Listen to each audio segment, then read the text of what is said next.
This is George Reisman, the capitalist professor, speaking to you from his office in Southern California on April 13th, 2020. Don't be surprised if a year from now prices are 20% or more higher than they are today, and that tens of millions of elderly people on fixed incomes suffer greatly as a result.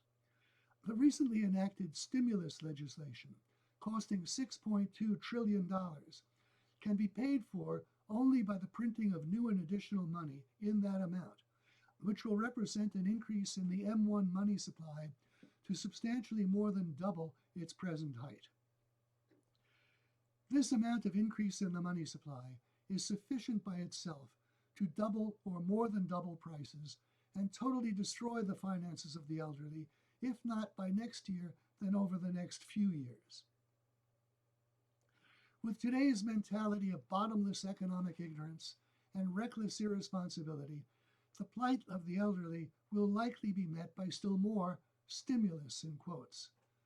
We are in process of destroying the dollar.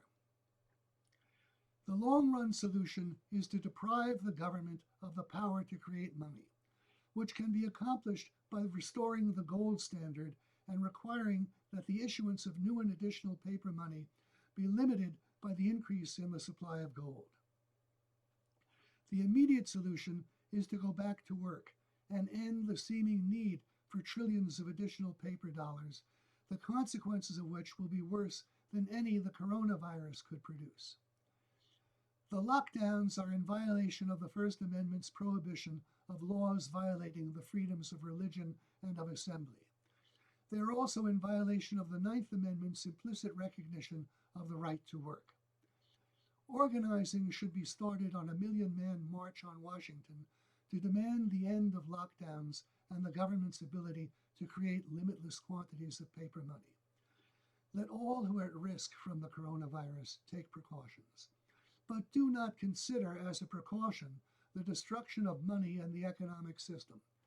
We must not allow trillions to become the new billions, and then the new millions, and the paper dollar to become the new toilet paper.